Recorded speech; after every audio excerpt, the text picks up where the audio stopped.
Vous êtes bien devant le grand dossier et toujours cet enjeu majeur, attaque russe contre l'OTAN, le plan caché de Poutine. On en parle avec nos invités dans un tout petit instant.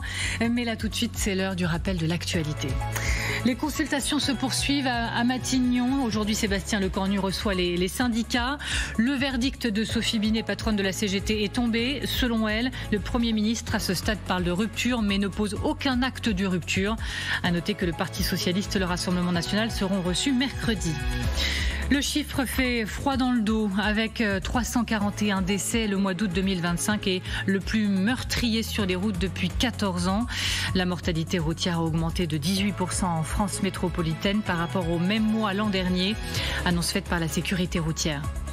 Un langage dangereux et incendiaire. Voilà comment Downing Street a qualifié les mots utilisés par le milliardaire américain Elon Musk au cours de la manifestation organisée samedi à Londres à l'appel de l'activiste d'extrême droite Tommy Robinson.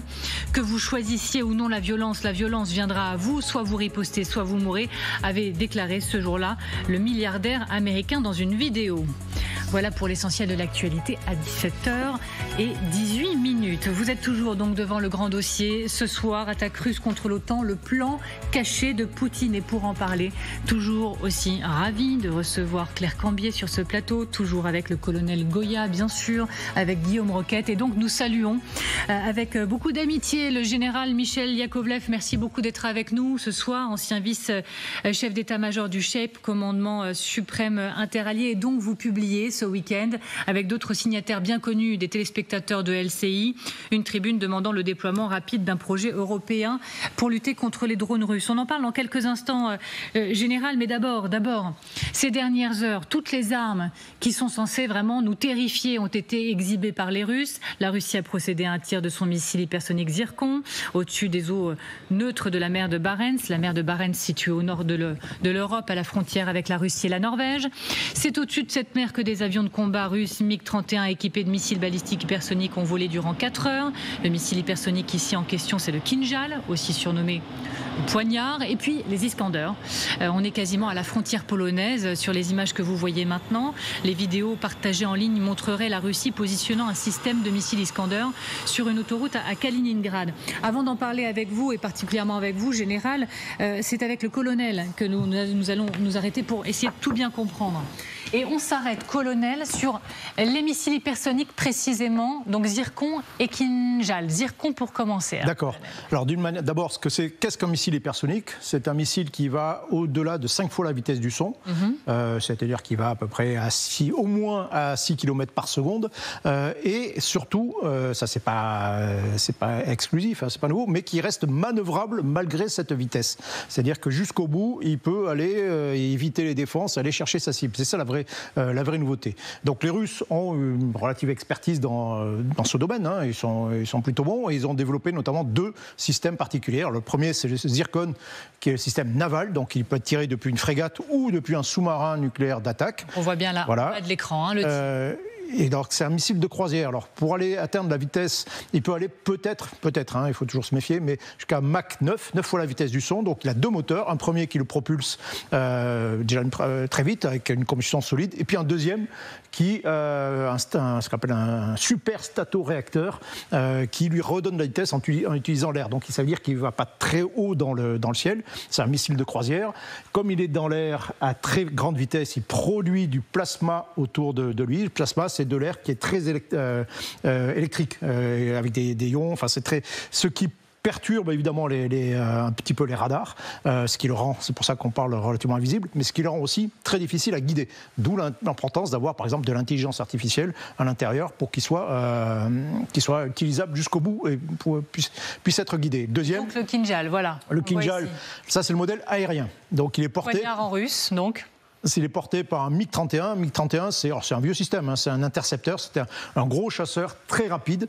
Et pourquoi il est porté par cet avion? Parce que ça lui permet d'avoir une première vitesse. Cet avion, qui est très rapide, lui donne une première vitesse, ensuite il le largue, et là ça devient un missile balistique qui part assez haut dans le ciel et qui va redescendre très vite, et qui a à peu près les mêmes caractéristiques que Zircon, qui a déjà été utilisé. Les 2 ont été utilisés en Ukraine, plus le Kinjal que le Zircon. Et on s'est aperçu d'ailleurs au passage que n'était peut-être pas aussi performant, en tout cas, que les Russes le disaient. Alors, colonel, c'est pas directement cette fois dans le cadre de l'exercice dont on parle, Zapad, là en Biélorussie depuis quelques minutes. L'Iskander. Des vidéos partagées en ligne montreraient les Russes positionnant un système de missiles Iskander sur une autoroute à Kaliningrad. On est quasiment à la frontière polonaise, mais de quoi parle-t-on précisément ? Alors là, on est sur le missile Iskander. C'est un système maintenant qui est un peu plus éprouvé, un peu plus ancien. C'est un missile sol-sol qui a été développé à l'époque du traité d'interdiction des armes portant de 500 à 5500 km. Donc il porte jusqu'à 500 km seulement, je dirais. Mais c'est un missile sol-sol qui monte très haut. Il va jusqu'à 50 km d'altitude. Et ensuite, il retombe très vite, très difficile à intercepter. Alors il n'est pas complètement hypersonique, c'est-à-dire qu'il n'est pas complètement manœuvrable, mais il est très précis. Et surtout, comme les deux précédents qu'on a évoqués, le Zircon, le Kinjal, enfin, et les missiles de croisière, il peut porter aussi l'arme nucléaire. Donc là, ce que l'on voit, c'est à Kaliningrad, c'est des armes qui peuvent tirer à 500 km. Depuis Kaliningrad, ça veut dire qu'ils peuvent tirer sur une bonne partie de l'Europe, l'Europe occidentale, ils peuvent tirer sur l'Allemagne, en tout cas jusqu'à l'Allemagne, peut-être France, ça m'étonnerait. Mais donc ils peuvent frapper n'importe où en Europe occidentale avec des moyens conventionnels ou des armes nucléaires. C'est ça que ça veut dire en fait. Et cette démonstration, c'est surtout pour ça en réalité, pour montrer, voilà, l'Europe, vous êtes vulnérable à nos armes, et même l'Europe occidentale, vous êtes vulnérable. Merci beaucoup, colonel. Général, je dirais les choses comme ça, Poutine joue avec nos nerfs. Mais selon vous, est-ce que ça marche ?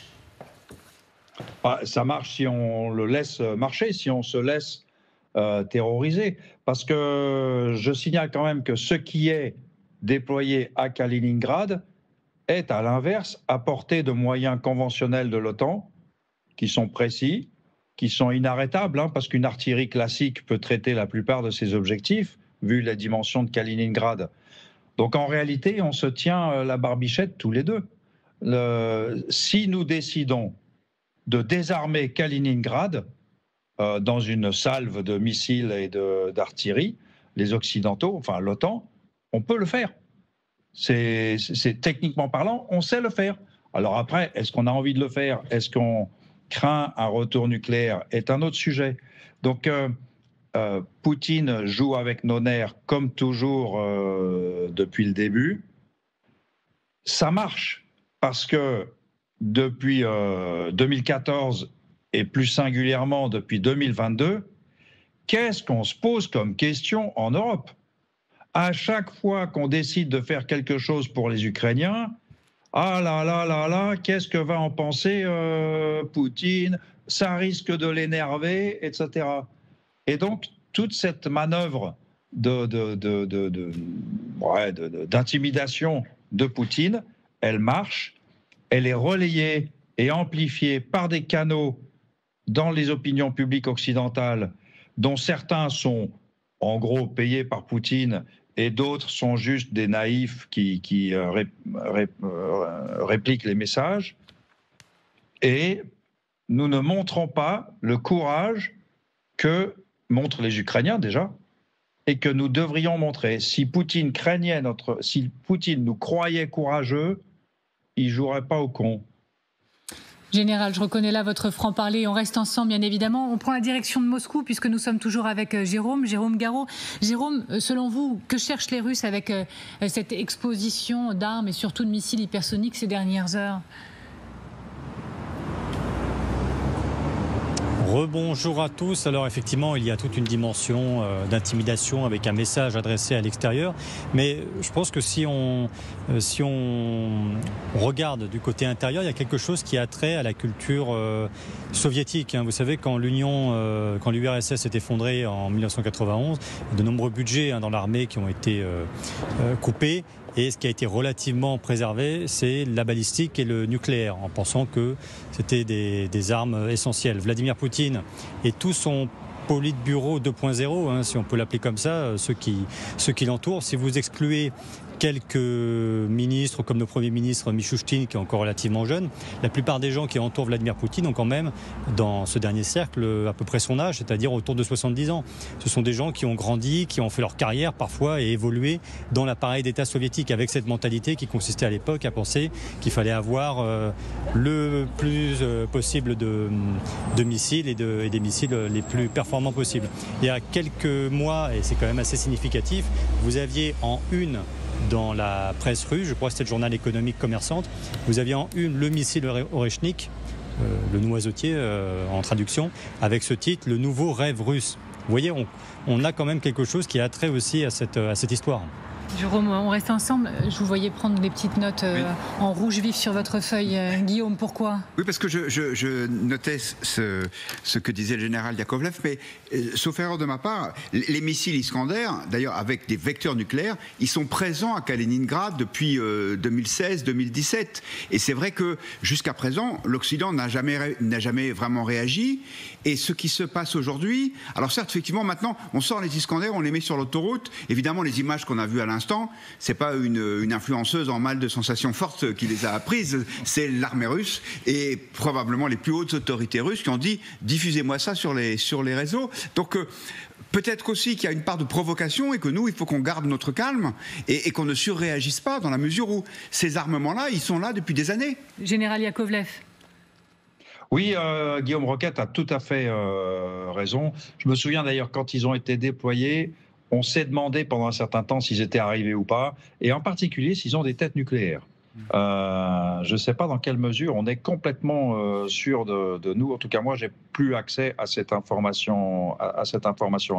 Il reste le fond des choses, qui est que Kaliningrad est beaucoup plus vulnérable à l'OTAN que l'OTAN n'est vulnérable à Kaliningrad. Mais on ne voit pas cette réalité toute simple. Tout simplement, grâce à alors c'est pas un nuage de fumée, grâce à ces démonstrations des Russes. Le jour où quelqu'un ferait comprendre à Poutine qu'au cas où il utilise Kaliningrad comme base d'attaque contre l'Occident, ou que ce soit en mer Baltique avec des zircons, en Pologne, en Allemagne, eh bien, il a intérêt à gagner la guerre. Parce que s'il la perd, la Russie perdra Kaliningrad. Après tout, Kaliningrad, c'était Königsberg avant, récemment, en fait, du temps d'Hitler. Donc, c'est pas de plein droit millénaire que Kaliningrad est russe, pas du tout. Donc, on doit dire aux Russes, attention, si vous utilisez Kaliningrad pour une agression contre l'Occident, si vous gagnez la guerre, tant mieux pour vous. Si vous la perdez, vous perdrez Kaliningrad. Kaliningrad redeviendra Königsberg. Et voilà. Il faudrait qu'on lui tienne ce langage, je trouve. Général, vous allez poursuivre votre analyse avec nous dans un instant. Je dois remercier Jérôme Garraud depuis Moscou parce qu'il doit filer. Je vous remercie vraiment infiniment, Jérôme, d'avoir été avec nous pendant une bonne demi-heure depuis Moscou. Bon courage à vous et à très très vite, je n'en doute pas un instant. Je précise que ce qui nous tient ces derniers jours, ce ne sont pas seulement les exercices du côté de la Biélorussie. Il y a une accumulation de faits également. Ce qui fait craindre l'escalade, c'est aussi l'intrusion d'un drone russe, cette fois dans le ciel roumain après un incident, vous l'avez suivi avec nous, similaire du côté de la Pologne, un drone qui a traversé son espace aérien pour mener une attaque sur des infrastructures ukrainiennes. L'OTAN reste en alerte. C'est aussi la mise en alerte de la Pologne, c'était samedi dernier. C'est aussi, vous entendez, c'était samedi ça, la Pologne. C'est aussi en Lituanie, des avions russes qui ont violé des règles de vol, des avions de chasse de l'OTAN ont été déployés, les avions russes ont volé avec les répondeurs radars éteints et sans plan de vol, etc.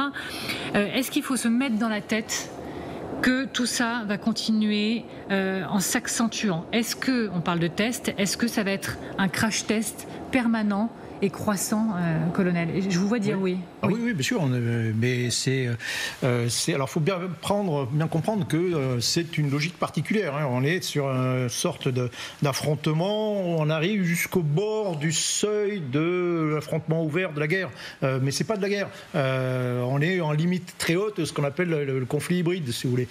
Donc, on essaie d'obtenir des effets en utilisant des moyens militaires, mais sans aller trop loin. Donc on utilise des drones, une frappe d'une vingtaine de drones à longue portée sur un pays, c'est pas neutre, mais c'était des drones souvent leurres, pas armés, avec la volonté de pas forcément faire trop de dégâts, mais quand même c'est une attaque, c'est une agression. Et donc on teste en permanence, à la fois d'un point de vue militaire, les réactions des pays attaqués ou des pays qui sont un peu titillés de cette façon, et en même temps c'est aussi un test politique. C'est un test, voilà, qu'est-ce qui se passe au niveau politique face à des petites agressions. Alors comme on a bien compris qu'on était testé, on essaye de voir quelle solution apporter, comment résister à ce test qui prend beaucoup d'ampleur. On vous a parlé vendredi, on était d'ailleurs ensemble, de murs de drones, mais l'autre idée qui prend beaucoup de place ces dernières heures, c'est Sky Shield, un projet européen pour contrer les drones russes. Dans une tribune au Monde, c'est vous notamment, Général Yakovlev, avec d'autres figures bien connues, des téléspectateurs de LCI, je cite par exemple le général Desportes ou encore Xavier Titelman. Vous avez signé une tribune qui appelle à un déploiement rapide du projet européen de défense européenne qui s'appelle Sky Shield. Pour tout comprendre, avant de vous interroger, c'est Claire Cambier que j'emmène avec moi. Claire, on va se mettre devant cet écran pour comprendre qu'il s'agit tout d'abord d'un système qui repose sur 2 dimensions, c'est ça? Oui, parce que Sky Shield, bouclier aérien, pour qu'il soit complet, il y a 2 aspects. D'une part, il va y avoir le déploiement de batteries de défense antiaérienne, de radars sur le sol ukrainien, de systèmes de renseignement. L'Ukraine en a évidemment déjà, mais elle en réclame davantage. Et puis d'autre part, et c'est là la vraie nouveauté, ce seront des avions de chasse qui sont basés dans des pays frontaliers. On pense notamment à la Pologne, à la Roumanie, et qui iraient, en cas de menace, intercepter dans le ciel ukrainien les drones, les missiles susceptibles de toucher des civils ou des infrastructures civiles. Alors concrètement, on parle de quoi? On parle de F-16, on parle de Rafale, d'Eurofighter.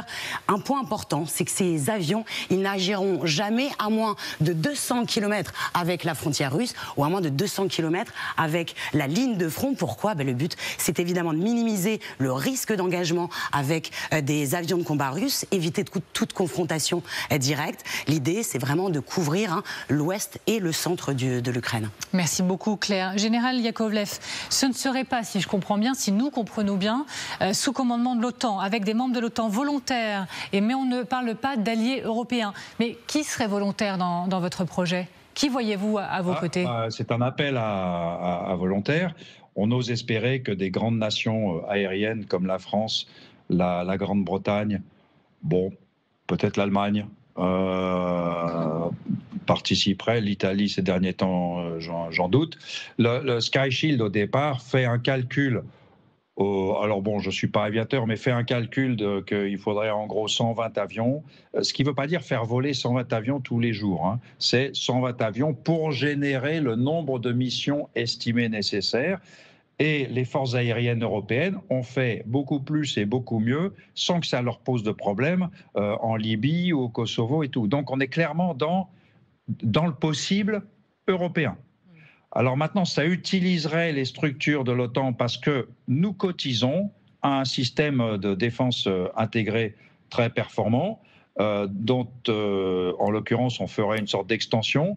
Et donc même sans utiliser les Américains dans le système, on a quand même cotisé à un outil, alors on voudrait quand même s'en servir, que ce soit du choix des Américains ou pas. Et sans passer par la chaîne politique de l'OTAN, puisqu'on sait déjà qu'il y a 2 pays au minimum qui seront contre, et je ne parle même pas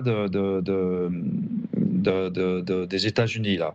Maintenant, j'ai vu sur la carte, moi les cartes officielles, elles couvrent Odessa, donc on dit qu'on sera à 200 km de la ligne de confrontation, avec quelques exceptions, et en particulier Odessa. Pourquoi? Parce qu'il s'agit aussi de protéger le poumon économique de l'Ukraine et d'aider au moins l'ouest de l'Ukraine, non pas à connaître la paix, parce qu'il y aura quand même pas mal de drones et de missiles qui passeront, mais au moins à soulager la pression sur une moitié de l'Ukraine et à aider les Ukrainiens à densifier la ligne avant, la ligne de contact. Maintenant, il ne faut pas s'illusionner, ce n'est pas des F-16 ou des Rafales qui descendront tous les drones qui se promènent. Beaucoup de missiles pourront être interceptés grâce à ça. Les drones, on en interceptera un certain nombre. Donc ça n'apportera pas la paix sur l'ouest de l'Ukraine. Ça limitera la pression. Mais surtout, c'est le geste politique. Pour une fois, c'est nous qui prenons l'initiative. C'est nous qui décidons de changer les règles du jeu. Pour une fois, au lieu de subir l'une après l'autre toutes les escalades de Poutine, nous faisons un geste qui n'est pas une escalade, mais qui est un changement de règles du jeu. Et un geste politique très fort de la part d'un certain nombre de pays qui aura sûrement un effet d'entraînement sur les autres. Donc c'est le poids politique, le poids symbolique, le poids psychologique en soutien des Ukrainiens. Pour une fois, les Européens s'investissent directement à leur profit en évitant la ligne rouge d'une guerre directe contre les avions russes. On prend des précautions. C'est pour ça que je soutiens Sky Shield et que je pense que tout homme politique européen qui veut changer la règle du jeu pour Poutine devrait étudier le dossier avec attention. Merci Général. Colonel, votre regard, je lis dans la tribune signée par le Général, réplique proportionnée, efficace, s'adressant un message clair au Kremlin. Pour vous, oui, c'est proportionné, efficace. Message clair et surtout, on ne subit plus à partir du moment. C'est vrai. Alors, je précise que je soutiens également totalement cette initiative. D'autant plus qu'il y a eu des précédents historiques. Il y a eu des opérations de ce type. On peut mener des opérations entre le zéro, entre rien faire et la guerre ouverte. On peut faire plein de choses en réalité. Les Soviétiques eux-mêmes, ils sont intervenus en 1970 en Égypte, alors qu'il y avait une campagne aérienne israélienne sur l'Égypte. Ils sont intervenus d'un seul coup sur le Nil. Ils ont dit voilà, on est là, on défend le Nil. Maintenant, qu'est-ce que vous faites et les Israéliens ont dit ok, non, on va pas de provocation. La France, on a mené une opération qui s'appelait Épervier, par exemple, en 1986 au Tchad. On a déployé des moyens de défense aérienne. On a dit voilà, ça c'est la limite. Si vous franchissez cette limite, on intervient et on frappe. Les Libyens l'ont fait d'ailleurs et on l'a frappé à ce moment-là. Donc je veux dire, c'est possible, techniquement c'est possible. C'est pas pour autant, il faut bien comprendre que c'est pas une déclaration de guerre à la Russie. C'est pas du tout ça. Mais on va intervenir, on va casser des machines, on va casser des drones, on va casser des missiles, on va pas tuer On ne tue pas de Russes, c'est ça le... Non, mais il peut y avoir, il peut y avoir des accrochages. Je veux dire, si effectivement ce dispositif allait jusqu'à Odessa, on est sur la ligne de front. Là, ça devient un peu plus compliqué, un peu plus touchy quand même. Si les Russes, au lieu d'utiliser des drones, utilisent l'artillerie à longue portée, des lance-roquettes multiples pour taper sur Odessa, qu'est-ce qu'on fait? Est-ce qu'on sera obligé d'intervenir? C'est un peu ce qui s'est passé en Libye d'ailleurs, hein, de ce genre de choses. Mais globalement, il faut bien comprendre que ce n'est pas du tout la guerre avec la Russie. Ce qu'on est en train de proposer. Une question, je crois, Guillaume, pour le général. Une question au général Yakovlev. Et qu'est-ce qu'on fait s'il y a des avions russes avec des intentions belliqueuses dans cette zone? On se souvient qu'au début de la guerre, les Ukrainiens avaient demandé la mise en place d'une no-fly zone. Si je ne suis pas un spécialiste, mais j'avais l'impression que c'était à peu près la même chose que ce qui est imaginé aujourd'hui. Et à l'époque, les Alliés avaient répondu, même pas en rêve, c'est beaucoup trop dangereux, ce serait escalatoire, comme ils disent dans leur jargon. Et pourquoi est-ce que ça ne le serait plus aujourd'hui? Ce qui sera escalatoire, c'est si les Russes testaient le dispositif avec leurs propres avions. Très franchement, ils ne l'ont pas fait avec les Américains en Syrie. Ils respectaient les opérations aériennes américaines en Syrie récemment. Quand ils se sont frottés aux Turcs et qu'ils ont perdu un avion, après ils étaient dans le mode discussion et non pas vengeance. Et à titre personnel, un avion russe opérant en espace ukrainien est une cible légitime. Il n'a qu'à pas voler là, un point c'est tout. Alors, je voudrais vous faire lire et entendre deux réactions. Du côté de la Russie maintenant. On a Dmitri Medvedev qui dit ceci. Si l'OTAN abattait des drones russes en Ukraine, ça voudrait dire une guerre entre Russie et OTAN. Sérieusement, mettre en œuvre l'idée provocatrice de Kiev et autres idiots de créer une zone d'exclusion aérienne au-dessus de l'Ukraine et permettre aux pays de l'OTAN d'abattre nos drones ne signifiera qu'une chose, la guerre de l'OTAN contre la Russie. Peskov, de son côté, estime plus largement que nous sommes déjà en guerre, nous, contre la Russie. Regardez. L'OTAN est en guerre contre la Russie. Cela est évident et ne nécessite aucune preuve supplémentaire. Elle est impliquée dans ce conflit et apporte son soutien direct et indirect au régime de Kiev. Alors, Général, cette question, est-ce que après ces déclarations, il faut se dire, et vous vous dites, de toute façon, ils pensent qu'on est déjà en guerre, donc bon, il faut aller plus loin, ou attention à ne pas passer un cadre qui nous mettrait en risque, parce que vous savez très bien que c'est ce que pensent certains de nos téléspectateurs, certaines personnes qui nous regardent, notre mise en risque. Bon, de toute façon, si on n'est pas prêt à prendre des risques, autant se rendre tout de suite aux Russes. On arrête la discussion. On dit aux Russes quelles sont vos conditions, et puis voilà, venez chez nous. Maintenant, les Russes, forcément, ils vont pleurer parce que ça ne leur plaît pas. Et du coup, ça me renforce dans l'idée que c'est une bonne idée. Ensuite, les Russes, je vous signale par exemple, les Coréens du Nord viennent faire la guerre aux Ukrainiens. Ça, c'est pas une escalade, ça, c'est pas une intervention extérieure. Et puis, si les Russes disent l'OTAN nous fait la guerre, bah pour une fois, il faudrait peut-être qu'on leur fasse la guerre alors, pour qu'ils sachent ce que c'est qu'une guerre que fait l'OTAN. Donc là, Sky Shield est très limité, très contraint dans ses paramètres pour éviter le contact direct avec du personnel russe embarqué ou au sol.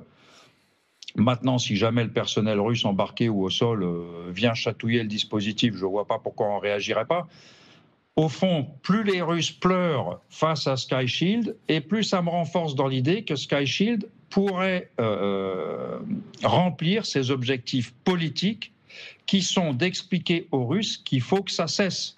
Parce que jusqu'à présent, ça fait quand même 3 ans et demi que ça dure, jusqu'à présent, on ne leur a pas fait passer le message, apparemment, qu'il faut que ça cesse.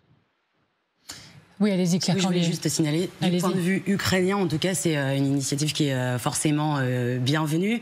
Le président ukrainien a répété souvent qu'il y avait beaucoup de mots qui étaient dits et peu d'actions.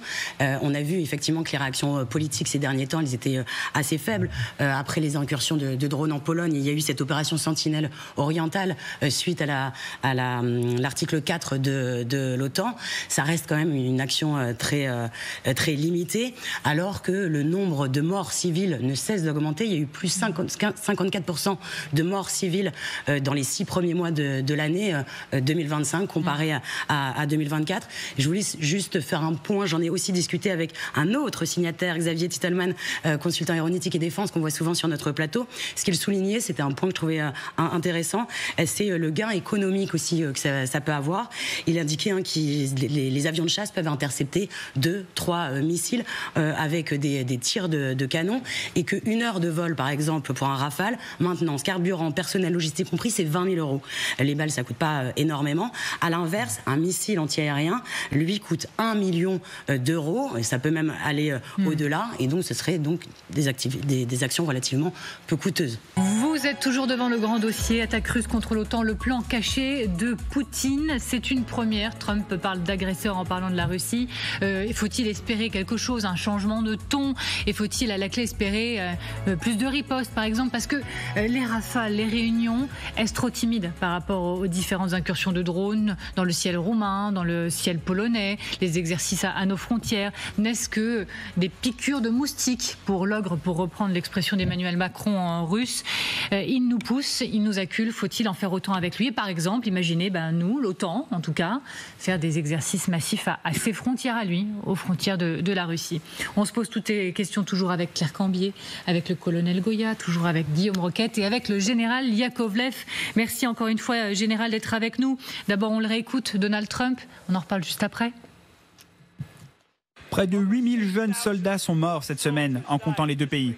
Un peu plus du côté russe. Vous savez, quand vous êtes l'agresseur, vous en perdez plus. Je ne sais pas si vous le saviez, mais dans la guerre, quand vous êtes l'agresseur, vous avez tendance à perdre plus. C'était un peu plus pour la Russie, mais c'était 8000. Un peu plus de 8017 en réalité. Alors, général, j'ai une petite idée de votre réponse, mais je vous pose quand même la question. Voyez-vous, percevez-vous, vous, un changement de ton? Non, pas encore. D'abord, je suis étonné que maintenant Trump se considère comme un spécialiste de la question militaire. C'est pas vraiment l'impression qu'il donnait avant. Maintenant, qu'il utilise des mots comme la Russie et l'agresseur et tout, depuis le temps. Ça fait quand même des années qu'on en parle. Le problème avec Trump, c'est que chaque fois, il dit un truc où on se dit « Ah, il commence à comprendre ». Et le lendemain, un pas en avant, 2 pas en arrière. Et donc, il va toujours y avoir un rattrapage. Alors oui, c'est l'agresseur, mais quand même, il ne faut pas oublier que l'Ukraine, etc. Il va y avoir un truc en retour. Pour l'instant, Trump, qui est censé être le leader du monde libre, n'a jamais donné un cap clair. On va mettre la pression sur Poutine pour que cette guerre cesse. Et après, on commencera à négocier. Il n'est toujours pas là. Là, il commente la guerre. Il est à côté de la guerre. Il commente la guerre. Quand je pense qu'il y a 2 semaines, il avait dit « Ah, ce que fait Poutine, c'est pas bien ». C'est fou, ça, comme litote, comme expression en dessous de la réalité des choses. Donc, Trump, c'est pas une phrase, un mot qui donne une indication de changement de cap. Et pour moi, le cap de Trump, c'est aussi mou que le cap d'une limace dans une pelouse. C'est aussi molligace que ça. Voilà. D'accord. Merci, Général. Claire Cambier. Au niveau sémantique, quand même, il y a une vraie évolution. Donald Trump, c'est quand même celui qui a à plusieurs reprises accusé l'Ukraine d'avoir initié cette guerre, qui a refusé aux Nations Unies une motion qui condamnait la Russie. En février dernier, il a rejeté également une déclaration du G7 qui nommait justement la Russie agresseur dans ce conflit. Donc quand même, c'est une vraie évolution et c'est d'ailleurs très étonnant. Maintenant, je rejoins le général. Est-ce que ces paroles auront une portée en acte? Là, j'ai beaucoup plus de doutes et on le voit notamment avec les ultimatums qui sont censés être repoussés et ces sanctions qui ne viennent jamais. Alors comme le temps file, je voudrais remettre cette question sur la table maintenant qu'on a entendu Trump. On verra si lui veut pousser un peu l'avantage de l'OTAN. Mais faut-il en faire plus face à Poutine? C'est-à-dire, effectivement, on entendait ça par exemple dans la rédaction ce matin, donc vraiment je vous traduis tout, mais il fait tant d'exercices à nos portes, il joue avec nos nerfs, il nous accule, mais pourquoi on ne ferait pas autant? Pourquoi l'OTAN ne déploie pas des exercices massifs à ses frontières à lui? Alors je sais qu'il y a des exercices ici et là, mais de cette ampleur, pour envoyer le message que nous aussi on est présents. Vous voyez, dans l'attaque de drones sur la Pologne, c'est une attaque. En gros, c'est une claque qui a été donnée à des pays de l'OTAN. Petite claque, mais c'est une claque quand même. Bon, je sais pas, mais quand vous prenez une claque, vous dites pas, puisque c'est ça, je vais faire de la musculation. Je vais préparer, et puis voilà, la prochaine fois, ça sera... Non, vous en mettez une, quoi. Vous répondez de la même façon, quoi. Vous faites quelque chose un peu offensif. Là, qu'est-ce qu'on a fait d'offensif? Mais qu'est-ce qu'on peut faire d'offensif qui ne nous met pas en dehors de la ligne? Mais non, on revient par exemple à ce qu'on disait sur le projet Sky Shield. On pourrait très bien dire, écoutez, vous nous avez attaqué dans notre ciel, on va élargir notre bouclier défensif, on va faire un bond de, par exemple, 100 km. Et tout ce qui passe, qui s'approche de nous, qui arrive dans cette limite, sur le sol ukrainien, dans le ciel ukrainien, ça sera considéré comme hostile, potentiellement hostile, et on peut le détruire, par exemple. Mais on fait faire quelque chose. Ça, c'est le minimum syndical, en réalité, ce qu'on fait. Guillaume. Alors, comme modeste officier de réserve, je ne voudrais pas passer pour un pacifiste, mais moi, je pense que nous avons raison d'être prudents. D'abord parce que nous n'avons pas les moyens d'avoir un conflit de haute intensité face à la Russie. On voit bien déjà la difficulté qu'on a à fournir les équipements à l'Ukraine parce que les états-majors des pays européens disent attention, des armes on n'en a pas beaucoup, donc il faut qu'on en garde quelques-unes pour nous. Mais surtout, parce que moi je ne suis pas un spécialiste des affaires militaires, je pense que politiquement ce serait une erreur. Ce qui est intéressant, c'est que les opinions publiques européennes, elles sont partagées. Et je pense qu'il faut qu'il y ait cette prise de conscience des opinions de façon à pouvoir financer, ce qui va nous coûter très cher, un réarmement généralisé de l'Europe. Et je pense que pour ça, laisser Poutine avec ses petites provocations, c'est une façon de favoriser la prise de conscience. Je pense en particulier aux Allemands, comme ce sont les plus riches, ils vont avoir un rôle important à jouer. Vous savez qu'il y a un parti en Allemagne qui est totalement contre les interventions européennes, l'implication européenne dans ce conflit, c'est l'AfD. L'AfD a eu un score très impressionnant hier dans une élection partielle en Allemagne. Et donc je pense qu'il faut que la prise de conscience se fasse. Et pour ça, par exemple, quand il y a des drones, 20 drones qui pénètrent en Pologne, quand on voit la frontière, l'importance de la frontière entre la Pologne et l'Allemagne, je pense que paradoxalement, ne pas surréagir, c'est positif. Alors, général, je vous pose la question et vous aurez certainement la conclusion. Encore une fois, vous connaissez l'OTAN par cœur. Votre regard, est-ce que l'OTAN doit passer une étape supplémentaire, mettre beaucoup plus la pression sur Poutine? Je parlais d'exercices massifs, par exemple, mais vous avez peut-être autre chose en tête. Oui, alors je comprends très bien ce que dit Guillaume, et en particulier que les opinions publiques ne sont pas prêtes. Nous sommes des démocraties. Je ne suis pas en train de faire abstraction de ça. Moi, Michel Goya avait raison au sens, il y a des moments où il faut réagir. C'est pour ça que je pense que Sky Shield était la bonne réaction, plus qu'un exercice. D'abord des exercices massifs. L'OTAN, c'est pas trop son genre. Ça coûte un bras. On n'a pas trop envie. Ça nous occupe beaucoup. Et c'est pas, on n'est pas obligé de faire de la réponse symétrique au plan de com de Poutine. En revanche, dire vous avez fait une agression caractérisée contre la Pologne, eh ben nous, on va reporter à 100 ou 200 km à l'intérieur de l'Ukraine notre ligne de protection aérienne. Ça s'appelle Sky Shield. Alors on peut débattre du trait après, etc. Mais voilà, ça c'est de la riposte. Et elle est proportionnée, elle n'est pas massive, elle n'est pas au sol. Merci. Elle a un autre avantage, c'est, Michel Goya parlait de la dissuasion tout à l'heure, c'est notre crédibilité conventionnelle. Faire opérer nos armées de l'air dans un environnement comme celui-là, et avec un peu de chance qu'elles montrent qu'elles savent faire les choses très bien, ça contribue à restaurer notre crédibilité. Merci. Et ça renforce notre valeur opérationnelle. Merci Donc il y a beaucoup. tous les intérêts à faire dans l'état actuel des choses. Aujourd'hui, je préconise Sky Shield, c'est la bonne réponse. Voilà. Merci beaucoup, Général, d'avoir été avec nous. Je rappelle votre tribune dans Le Monde avec Xavier Titelman ou encore le Général Desportes. Merci Claire, merci Colonel, merci Guillaume, merci à vous d'avoir regardé le grand dossier.